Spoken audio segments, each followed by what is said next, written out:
Greetings, guys. Welcome back to my channel. My name is Monette, and this is my channel, Evolve with Monette. So good to share some energy with you today. We're going to jump right into the subject. For those of you that are new here, I'm a professional intuitive empath, and we're going to be working with the 48 Laws of Power. I have my handy dandy book light, and the book here at Ready to Teach You, Law 10 of the 48 Laws of Power. Infection. Avoid the unhappy and unlucky. You can die from someone else's misery. Emotional states are as infectious as diseases. You may feel you are helping the drowning man, but you're only precipitating your own disaster. The unfortunate sometimes draw misfortune to themselves. They will also draw it to you. Associate with the happy and the fortunate instead. Empath, this is a huge, big lesson for us, especially because we are sponges of the galaxy. We pick up everybody's energy. I learned this lesson many years ago, and again, in one of my favorite ways, not by doing it myself, but via observation. I watched someone get connected with someone and it just turned out disastrous for them. That is what I will say about that. I have other videos up here, I think, where I talk about it in depth, because I taught this lesson before I was actually going through precept upon precept, line by line. And it's because it was so clear to me what happened and what was unfolding. But here's the transgression of the law. There's a guy born in Ireland, and Marie Gilbert came to Paris to make her fortune as a dancer and a performer, taking the name as Lola. Her mother was a distant Spanish descendant, so she claimed to be a flamenco dancer from Spain. Tip number one: the unfortunate and the unlucky are usually some level of a scammer. That's something that you need to know. You're getting scammed somehow. She claimed to be a flamenco dancer. But excuse me, guys. By 1845, her career was languishing, and to survive, she became a courtesan, quickly one of the more successful in Paris. Only one man could salvage Lola's dancing career: Alexander, the owner of a newspaper with the largest circulation in France, also the newspaper's drama critic. So she decided to woo and conquer him using some other principles taught by Robert Greene, the art of seduction. So she decided to woo and conquer him, investigating his habits. Scammers are also spies, and the type of people that are unfortunate don't have any lives, so they spend a lot of time investigating. So she discovered that he went riding every morning. An excellent horsewoman herself, she rode out one morning and accidentally ran into him. Soon they were riding together every day. A few weeks later, Lola moved into his apartment. How convenient. Now, as I'm reading this to you guys, do you know any Lolas? Her name was Lola. Do you know any Lolas? Because we all have seen a Lola or two. We've known a Lola or two. We've observed a Lola or two do their work. And I watched someone named Lola, quote unquote, do their work on someone that I knew. And I was like, this is not going to go good. It doesn't usually go good. For a while, the two were happy together. This also sounds very much like love bombing from a narcissist, too. They were happy together. With Alexander's help, Lola began to revive her dancing career. Despite the risks to his social standing, Alexander told friends he would marry her in the spring. Lola never told him that she hoped, Lola had never told him that she had eloped at age 19 with an Englishman and was still legally married. Although Alexander was deeply in love, his life started to slide downhill, which will happen when you're dealing with any kind of karmic connection. His fortunes in business changed, and influential friends began to avoid him. One night, Alexander was invited to a party attended by some of the wealthiest young men in Paris. Lola wanted to go too, but he would not allow it. They had their first quarrel. Alexander attended the party by himself. There, hopelessly drunk, he insulted an influential drama critic, Jean-Baptiste Rosemonde, and perhaps because of something the critic had said about Lola, especially. So, this man is now acting from passion, right? He's not acting out of common sense. He is an art critic and a drama critic himself, but he's passionately defending his woman. Fine, we will be given to do that, but probably not a great move for him.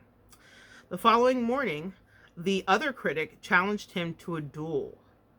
And the critic that challenged him to the duel happened to be one of the best pistol shots in France. Alexander tried to apologize as he wrote a check that his ass couldn't cash. He tried to apologize, but the duel took place and he was shot and killed. Thus ended the life of one of the most promising young men of Paris society.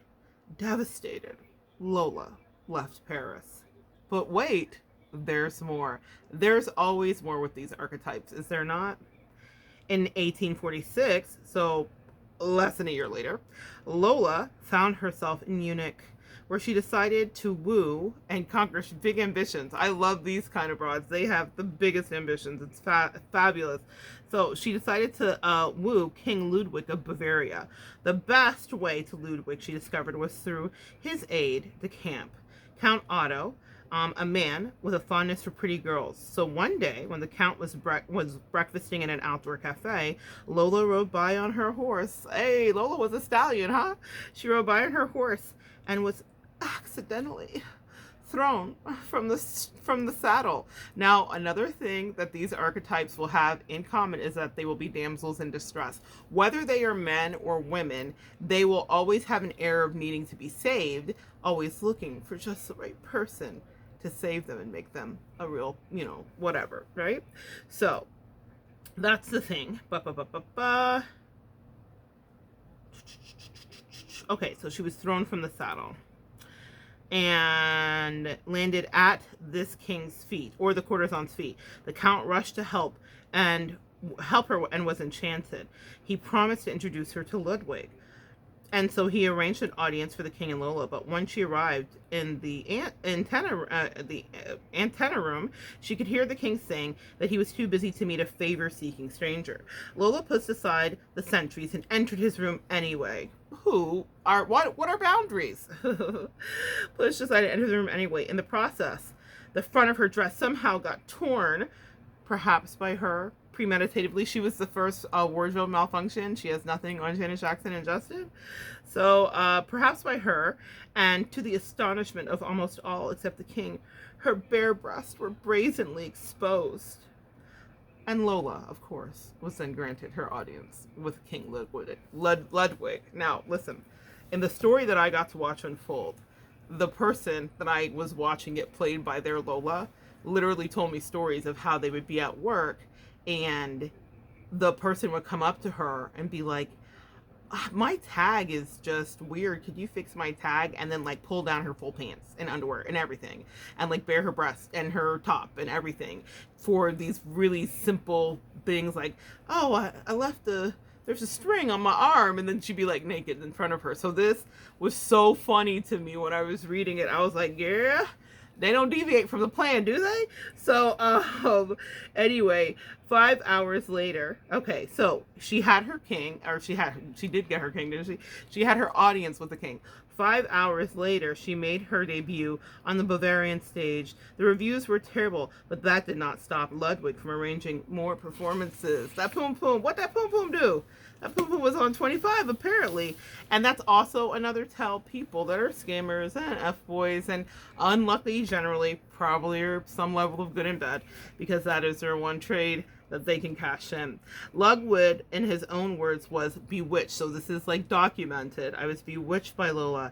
He started to appear in public with her on his arm, and then brought and furnished an apartment for one of Munich's most fashionable boulevards, and started to shower Lola with gifts and write poetry for her. Now his favorite mistress, she catapulted him to fame and fortune overnight. She catapulted to fame and fortune overnight because of him. So Lola began to lose her sense of proportion. One day, when she was out riding, an elderly man rode ahead of her, a bit too slowly for her liking. Unable to pass him, she began to slash him with her riding crop. On another occasion, she took her dog unleashed out for a stroll. The dog attacked a passerby, but instead of helping the man get the dog away, she whipped him with the leash. Incidents like this infuriated the stolid citizens of Bavaria, but Ludwig stood by Lola and even had her naturalized as a Bavarian citizen. The king's entourage tried to take wake him to the dangers of the affair, but those who criticized Lola were summarily fired. While Bavarians who had loved their king now outwardly disrespected him, Lola was made a countess and had a new palace built for herself and began to dabble in politics, advising Ludwig on policy. She was a most powerful force in the kingdom. Her influence in the king's cabinet continued to grow, and she treated the other ministers with disdain. This is so funny to me, with disdain.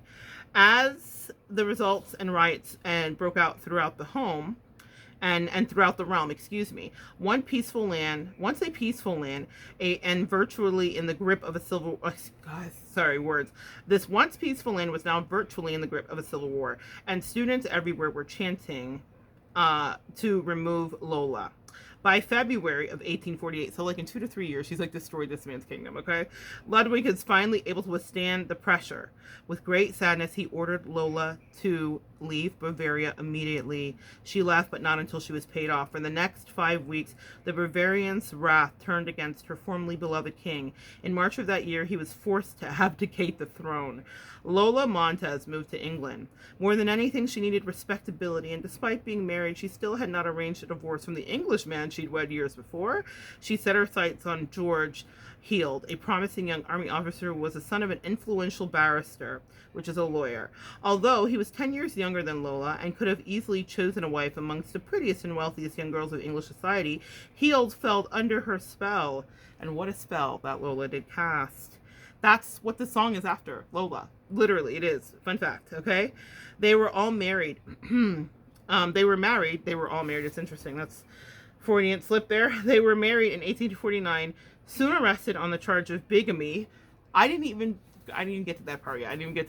So look at the gifted. Yes, I was like, something about all. That was Freudian. My angels are funny.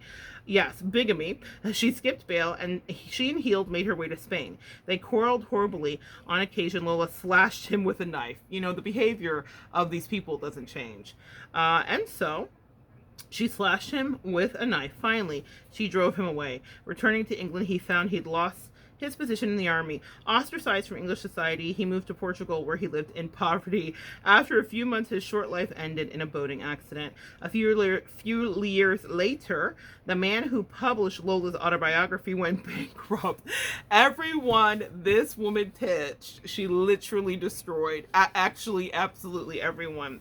In 1853, Lola moved to California, where she met and married a man named Pat Hull. Their relationship was stormy as all the others, and she left Hall for another man. He took a drink and fell into a deep depression that lasted until he died 4 years later, still a relatively young man. At the age of 41, Lola gave away her clothes and finery and turned to God. She toured America, lecturing on religious topics, dressed in white, wearing a halo-like white headgear. She died 2 years later in 1861. Guys, Lola lived her best, most reckless life, and she passed off her negative, toxic juju and karma to everybody that was around her. And that is the cautionary tale of being around people that are bad luck. I have had the good fortune of not really having that in my recent history and past at all. Of Versace, you guys have seen me make that video, the Gucci Versace. That person I could tell was bad luck, but no, nothing else. But what I did get to see was how it affected somebody. I was literally watching this play out. It was the most uncanny and strange thing to see someone be taken over. But as you can see with Lola, she took over many men, many incredibly powerful men that couldn't resist her carnal nature. She was definitely, before it was written, she was practicing the art of seduction. I'm sure she was very in tune with what her archetype was, which I think is very coquettish and very kind of ingenue and coquettish, that kind of like save me, and then turns into an ultimate supreme bitch. Very much Lola's energy. She attracted men with her wiles, but her power over them went beyond the sexual. It was through the force of her character that she kept her lovers enthralled. Men were sucked into the maelstrom she churned up around her. They felt confused, upset, but the strength of the emotion she stirred also made them feel more alive. Oh, guys, so many lessons here. I have a client coming up, so I'm like keeping an eye on the time here. We like relationships that make us feel alive. It's why even though we get into our long-term connections and commitments, we will want excitement. So what she did, part of her seduction, was to always be creating chaos. And you might like that at a point in your life, and then you might outgrow that at a point in your life. You have to decide who you are and how that's going to affect you, you know? But that's why you can build natural excitement into your relationships. It doesn't have to be like manufactured to this degree. But anyway, as often in the case with infection, the problems would only arise over time. Lola's inherent instability would begin to get under her lover's skin. They would find themselves drawn into her problems, but their emotional attachment to her would make them want to help her. This was the crucial point of the dis-ease, for Lola could not be helped. Her problems were too deep. When you're dealing with people with borderline personality issues or bipolar disorder or stuff like that, empaths, how many of us have been in those trenches trying to rescue people? This person's problems were way deeper.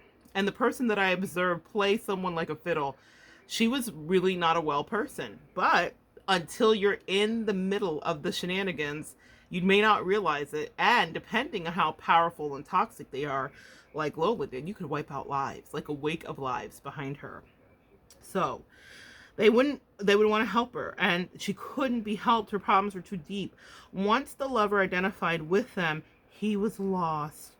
He would find himself embroiled in quarrels, and the infection would spread to his family and to his friends, or, in the case of Ludwig, to an entire nation. The only solution would be to cut her off, or to suffer an eventual collapse. The infecting character type is not restricted to women. It has nothing to do with gender. It stems from an inwardly instability and radiates outward, drawing disaster upon itself. There is almost a desire to destroy and unsettle. You could spend a lifetime studying the pathology of the infecting characters, but don't waste your time. Just learn your lesson.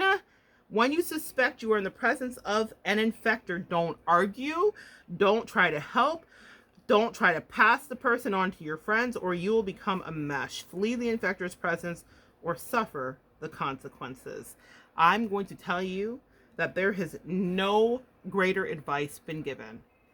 Suffer the consequences if you do not flee. Suffer the consequences if you do not flee. I'm just getting a timer here. Thank you. I've got to go here for a client shortly. So, keys to power. Those misfortunates among us who have been brought down by circumstances beyond their control deserve all the help and sympathy we can give them. But there are others who are not born to misfortune or unhappiness, but draw it unto themselves. Okay? Their destructive actions and have an unsettling effect on others. It would be a great thing if we could raise them up, change their pattern, but more often than not, their pattern is that, and it ends up getting inside us and changing us, especially for my sweet empaths, okay? And the reason is simple. Humans are extremely susceptible to moods, emotions, and even ways of thinking with whom they spend their time. This incurably unhappy, unstable energy can have a particularly strong effect on the power dynamic because their characters and emotions are so intense. They often present themselves as victims, making it difficult at first to see their miseries that are self-inflicted. Before you realize the real nature of their problems, you have been affected by them. Understand this. In the game of power, the people you associate with are critical. The risk of associating with infectors is that you will waste valuable time and your energy trying to free yourself. Through a kind of guilt by association, you will also suffer in the eyes of others. Never underestimate the dangers of infection. There are many kinds of infections to be aware of and infectors. Some are insidious and some suffer from chronic dissatisfaction. So he goes on to chronicle that, but because I have my client, I'm going to get going. I just got my call time on that. Guys, I will wrap with this in 1 minute. Here's the deal. Not everyone around you is an infector. And you don't get it often. And if you pay attention, you won't linger in it. You won't stay in it. It won't be something that keeps you off guard. But if you can see it, learn from somebody else's mistakes and identify that someone is moving in that way, get out of there. The Versace Gucci girl that I did that video about was an infector. I have, again, never encountered one personally since years and years ago. But I think my angels are like, we just want to do a quick pop quiz to see if you still understand. The way that I moved away from her so swiftly, without explanation, without anything, without conversation, there was no exit interview. I didn't ask a question. I didn't care. I didn't know. I ran. because I understood that to be around her was going to cost me something. And in fact, even upon leaving her, it cost me something that had to have me involve lawyers. That's the power of an infector. I'll tell that story someday. That was wild to me, but my instincts were right. The way that I ran justified all of the behavior that came from her in what she felt was a punitive way, because I had removed my energy without a damn explanation, because I knew what was in front of me. A Lola. When you have a Lola in front of you, run. If you see a Lola in front of someone else, don't even tell them, son. Just look and be the shoulder to cry on after Lola's done, because Lola will eventually be done. All right, come back and join me next time. And we will continue to talk about other laws of power. This was Law 10, the 48 of the 48 laws of power. Beware of the infected and run. Come back and join me next time, and we'll continue to evolve together.